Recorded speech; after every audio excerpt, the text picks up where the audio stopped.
ईटियां हैं वो पेट्रोल पे आगे डीजल के अंदर कह रहे हैं आईसी ब्यूटेनॉल मिलाएंगे तो अब दो हमें प्योर पेट्रोल। एक तरह हमारे टेस्ट हम पे ही चल रहे हैं उनके यहाँ, अपनी जो बाइक की कंडीशन आ रही है ना उन्हीं से उनको पता लग रहा है कि E20 डलवाओ या प्योर डलवाओ। हाय एवरीवन, मेरा नाम है अजय और आप सभी लोगों का स्वागत है मेरी एक और नई वीडियो के अंदर। तो आज की मैं वीडियो एकदम डिफरेंट लेके आया हूँ, इसके अंदर मैं कोई भी कार रिव्यू नहीं करने वाला हूँ। आज मैं बताने वाला हूँ जो ये E20 फ्यूल वाला जो मसला चल रहा है उसके रिलेटेड।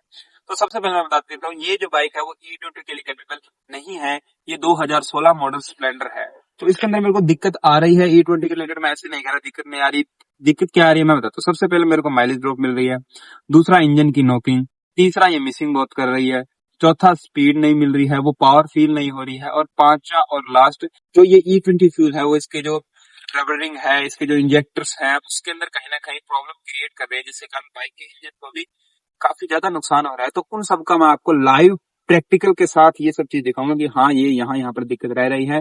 तो सबसे पहले आप लोग चैनल पर नए हो तो चैनल को सब्सक्राइब कर लो, क्योंकि ऐसी इन्फॉर्मेटिव और जो टेस्ट है वो अपने चैनल पे लेके आता रहता हूँ। तो सबसे पहले आप लोगों से एक मैं डिस्कस कर लेता हूँ कि जो E20 फ्यूल है ना ये अभी का नहीं है, यानी कि जो एथेनॉल ब्लेंड है वो काफी पहले से चल रहा है, पर पहले गवर्नमेंट ऐसे आप पे थोपती नहीं थी।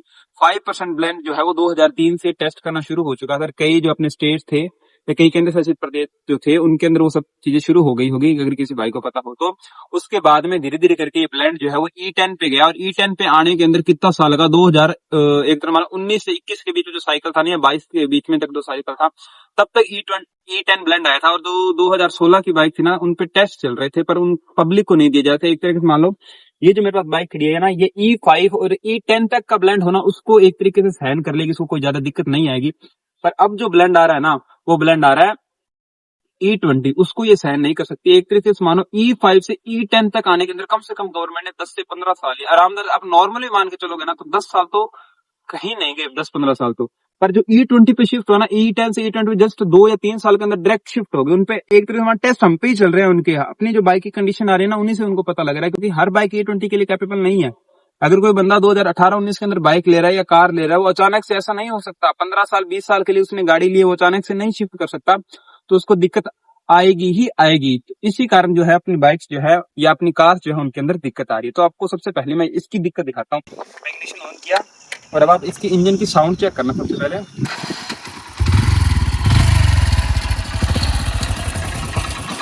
आप साउंड देखो इसकी, ये जो नॉकिंग की साउंड आ रही है ना, ये काफी ज्यादा वियर्ड है यार, बहुत ज्यादा अजीब लगती है। बोल्ट स्टार्ट करते हैं उस टाइम काफी दिक्कत देती है, क्योंकि ये E20 है तो ये जल्दी से स्टार्ट नहीं रहती। और एक सबसे बड़ा दिक्कत ये है, अभी तो मैं इसको ना लॉन्ग चला के आ रहा हूँ तो ये बंद नहीं हो रहा, वरना मैं इसको स्टार्ट करता हूँ ये खुद के बलबूते पे स्टार्ट ही नहीं रह सकती। एक मैं एग्जांपल ऐसे देता हूँ कि मैंने इसके अंदर 5 लीटर पेट्रोल डलवाया ना, तो 20% के हिसाब से सोचो कि 1 लीटर पेट्रोल के अंदर 200 ml आपको जो है एथेनॉल मिल रहा है। यानी कि 5 के अंदर कितना मिला, 2 यानी कि 5 लीटर पेट्रोल डलवा रहा हूँ तो पेट्रोल मेरे को कितना मिल रहा है, 4 लीटर, और एथेनॉल कितना मिल रहा है, 1 लीटर। यानी 5 लीटर पेट्रोल में 1 लीटर एथेनॉल। ये सीन इस टाइम इसके बाइक के अंदर है। 5 लीटर पेट्रोल इसके अंदर है, उसमें से 1 लीटर एथेनॉल है। और अगर मैं इस बाइक को मॉइस्चर कर दूं, यानी कि आपके पास ये जो दिख रहा है ये पानी थोड़ा सा भी इस बाइक के टैंक के अंदर चला जाए तो होगा क्या, एथेनॉल जो है वो पेट्रोल से अलग होना शुरू हो जाएगा, और उसके बाद मिसिंग की दिक्कत मेरे को आएगी ही आएगी। और अब मैं बात कर रहा हूँ इसके स्पेयर पार्ट के रिलेटेड। तो ये मेरी जो बाइक है E5 तक के लिए कंपेटेबल है। 10 E10 भी आ जाएगा तो भी इसके अंदर ज्यादा कोई दिक्कत नहीं होगा, पर E20 एक बहुत बड़ा गैप हो जाता है। E5 और E20 लमसम 15% एथेनॉल का जब आप गैप डालोगे ना, तो इस बाइक के अंदर इंजेक्टर्स ले लो इसके, या रबर्स बैंड होते हैं, काफी चीजें होती है इंजन के अंदर जो कि E20 के लिए मॉडिफाइड नहीं है। हाँ, अगर ये E20 के लिए मॉडिफाइड हो जाए तब तक के लिए कोई दिक्कत नहीं है, पर ये E20 के लिए मॉडिफाइड नहीं है। और एक मैं आपको कैच बताता हूँ, जहां पर मैं फ्यूल डलवाता हूँ वो बंदा मेरे को खुद कहता है कि अब जो पेट्रोल आ रहा है वो E25 या E30 तक जा रहा है। E30 का मतलब आप समझ रहे हो कि 30% तक एथेनॉल जा रहा है, तो ये मेरी बाइक कैसे सर्वाइव करेगी। और जो पेट्रोल इस बाइक के लिए सुटेबल है वो पेट्रोल 170 रुपए लीटर है, क्योंकि इस टाइम पे जो XP95 मिल रहा है ना उसके अंदर भी 20% एथेनॉल है, 15 to 20% एथेनॉल है। मैंने कई फ्यूल पंप, ऐसे मैं डेटा पे बात नहीं कर रहा, कहीं डेटा उठा के देख रहा हूँ, मैं फ्यूल पंप पे जाके उनसे पूछ रहा हूँ, वो कह रहे हैं कि हाँ इनमें एथेनॉल है, वो तो झूठ नहीं बोल सकते। और जो प्योर पेट्रोल मिल रहा है XP95 के बाद आपको XP100 ही मिलेगा, वो 160-170 रुपए इंडिया के अंदर कॉस्ट कर रहा है। और इस बाइक के अंदर मैं 170 रुपए पेट्रोल क्यों डलवाऊं, वो सुपर बाइक्स के लिए है। ये मेरी नॉर्मल 100cc की बाइक है जो नॉर्मल पेट्रोल पे चल सकती है, अगर ये जो गवर्नमेंट है अपना एथेनॉल वाला रूल ना चलाए तो। और बाकी मैं आपको इसका ड्राइव एक्सपीरियंस, यानी कि ड्राइव एक्सपीरियंस पे क्या शेयर करूं, मैं आपको बताता हूँ कि अब ये मिसिंग कैसे करती है। आप लोग सबसे पहले मेरे साथ चलो, मैं आपको इसकी पावर चेक करवा रहा हूँ, पहले क्या थी और अब क्या रह चुकी है। बाइक पे आ गए, फर्स्ट के डाला ये देखो मैं मिसिंग बता रहा था ना, ये बीच में एकदम जो ये चॉकलेट थ्रोटल बॉडी, और इसकी थ्रोटल बॉडी काफी हार्ड हो जाती है। ये देखिए यहाँ पे बीच में ये मिसिंग ले रही है, देखो बीच में पता लग रहा होगा आपको। अब देखो ये पावर जो है वैसे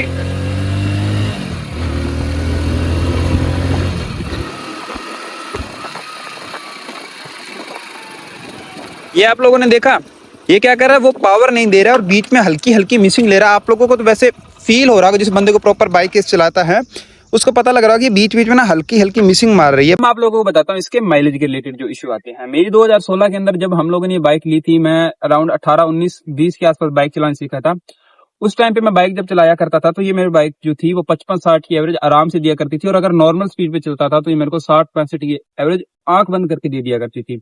और सिटी के अंदर भी मेरे को ये 50 से 55 का माइलेज जो है वो आराम से दे दिया करती थी। पर अब इसकी माइलेज की मैं बात करूँ तो अब सिटी के अंदर इसकी माइलेज रहती है 30 से लेकर 35 तक, और ये रियलिटी है। अगर इसको मैं इससे ज्यादा ब्रूटल भी चला लूँ ना, मान लो 50-60 के आसपास मैं इसको सिटी के अंदर चलाता हूँ तो इसकी एवरेज खत्म है भाई, एकदम खत्म। 100 रुपए के पेट्रोल के अंदर हमारे यहाँ से जो मान लो मेन सिटी है ना, हमारे यहाँ जो लगती है वो कितना किलोमीटर है, वो है हमारे यहाँ से मात्र मान लो 8 किलोमीटर है। 8 किलोमीटर सिटी शुरू हो जाती है, उसके बाद अंदर जाना अलग है, यानी कि लमसम मान लो 12 दूना 24 किलोमीटर आने जाने के अंदर 100 रुपए का पेट्रोल लग जाता है मेरा। जो E20 है वो जो हमारे यहाँ पे 104 रुपए लीटर है, और यही मैं 170 रुपए लीटर वाला डलवाऊं ना तो उसके अंदर ये मेरे को पुराने वाली माइलेज देगी, वो भी काफी टाइम के बाद देगी, क्योंकि इसके अंदर जो E20 होगा ना वो मेरे को प्रॉपरली टैंक खाली करने के बाद ही करवाना पड़ेगा। और जो सर्विस कॉस्ट की मैं बात करूँ तो मेरी सर्विस कॉस्ट बढ़ी है, क्योंकि इसके बाद मैंने इसकी टाइमिंग चेंज करवाई है। यानी टाइमिंग चेंज जो है वो इंजन के अंदर होती है, वो मैं इस सर्विस सेंटर पे गया था हीरो के अंदर, तो उन्होंने मेरे को बताया था इसकी टाइमिंग चेंज हो आपकी चेंज हो, क्योंकि इसके अंदर दिक्कत है और वो अभी भी दिक्कत कर रही है। जो मैंने आपको इंजन की साउंड सुनाई थी वो इसी के कारण आ रही है। और एक बात और, इसके अंदर लीकेज की प्रॉब्लम भी बीच में जो शुरू हो गई थी कि इंजन का हेड जो था ना वो लीक होना शुरू हो गया था। मेरे को नहीं पता था क्यों हुआ था। जो इसके एक तरह से मान लो जो वाल्व होते हैं, या वाल्व नहीं कह सकते उनको, जो इसकी लेयरिंग होती है ना इंजन के बार बार एक आप सील लगती है, हर पार्ट के आसपास सील लगती है, क्योंकि लोहा प्रॉपर में आपस में चिपक के, ऐसा था नहीं लोहा या एल्यूमिनियम जिसका यूज हो रहा है आपस में चिपक के उस ऑयल को नहीं रोक सकता, तो सील लगती है। उस सील के अंदर लीकेज की प्रॉब्लम भी मेरे को इस गाड़ी के अंदर देखने के लिए मिली थी, जो कि मैंने कंपनी वालों ने मेरे साथ शेयर की, सर आपके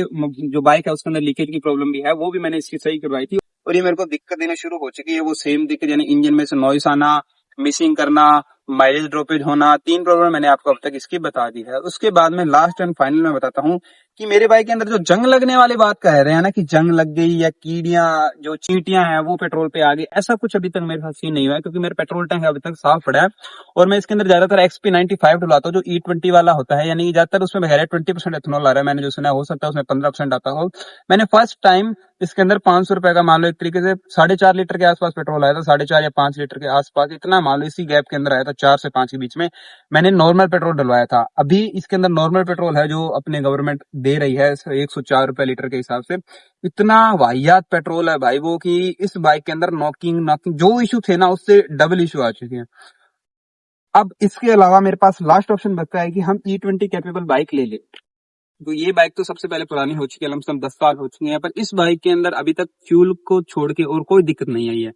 और अगर मैं अभी मान लो घर वालों को मनाकर नई बाइक ले भी लूं तो इस चीज की क्या गारंटी है कि E20 आने के बाद जो ब्लेंड है वो E30 पे नहीं जाए, क्योंकि वो तो फ्लेक्स बाइक की भी कह रहे हैं E85। जैसे कि अपने E20 एक तरीके से मानो आप अदर कंट्री के अंदर आप एग्जांपल देते हैं लोग, उनके अंदर E20 आ चुका है, पर उन लोगों को ऑप्शन दिया जाता है आप E5 डलवाओ, चाहे 100% डलवाओ, E10 डलवाओ, E15, E20 तक के ऑप्शन मिल रहे हैं। हमें क्या मिल रहा है, E20 डलवाओ या प्योर डलवाओ। E20 और प्योर के बीच में डाल दिया E20, E25। अब E25 है, आपको बताया नहीं गया, पर E25 हो चुका है। या प्योर डलवाओ, 3 ऑप्शन है। हमारी बाइक जो है वो प्योर के लिए नहीं बनी है। हमारी बाइक E5 ब्लेंड पे चल जाती है प्योर पेट्रोल पर, कम से कम आप हमें अदर ऑप्शन तो दो जिसके अंदर हम कुछ कर सकें। 170 रुपए पेट्रोल डलवाना स्प्लेंडर के अंदर कहीं से वर्थ इट लग रहा है? अगर मैं E20 बाइक ले लूं तो आप खुद बताओ, E20 के बाद E30 ब्लेंड आ जाएगा, वो E20 भी किसी काम की नहीं रहेगी, वो भी दिक्कत देगी, नॉकिंग की इशू तो उसके अंदर भी आएगी। E85 तक लॉन्च कर चुकी है गवर्नमेंट की, अब फ्लेक्स बाइक चलाओ, पर भाई हम वहां तक क्यों शिफ्ट हों? अभी हमारे पास जो है उस चीज को तो आप एंजॉय करने दो। पेट्रोल बाइक है, इस बार CNG रहती है। CNG के अंदर भी मैंने कहीं आर्टिकल पढ़ा था कि उसके अंदर भी कोई मिक्सिंग की जो बात है वो चल रही है। और उसके बाद लास्ट ऑप्शन क्या बचता है, ईवी। ईवी यार मेरे को अभी तक नहीं लगी इंडिया के लिए, क्योंकि इंफ्रास्ट्रक्चर भी नहीं है ना। अभी मैं ई स्कूटी है, मान लो उसको भी यहाँ से 70-80 किलोमीटर लेके चला जाऊंगा ना, तो कहाँ चार्ज करूंगा? हमारे यहाँ पेट्रोल पंप है, पंजाब साइड एरिया रहता है हमारा, लाइन में पेट्रोल पंप है, पर सभी के पास ईवी चार्जर है, चल किसी के नहीं रहे हैं। अब बताओ, ईवी से सबसे कामयाब है इंडिया के अंदर, बंदा क्या करेगा? तो मैं अपनी वीडियो की यहीं एंडिंग करता हूँ। उम्मीद करता हूँ आप सभी लोगों को वीडियो अच्छी लगेगी हो, थोड़ी बहुत इन्फॉर्मेशन मिली होगी इस वीडियो के अंदर। अगर आपको वीडियो थोड़ी सी भी अच्छी लगे तो वीडियो को लाइक शेयर कमेंट जरूर करना, और ऐसी और इन्फॉर्मेटिव वीडियो के लिए सब्सक्राइब कर लो यार। हम लोग 406 सब्सक्राइबर हिट कर चुके हैं, और हम लोगों को जल्दी ही ये 1000 तक टारगेट लेके जाना है। और बाइक की शॉर्ट्स के रिलेटेड आप मुझे इंस्टाग्राम पे फॉलो कर सकते हैं, आपको मेरा पेज दिख रहा होगा। बाकी वीडियो देखने के लिए आप सभी लोगों का धन्यवाद।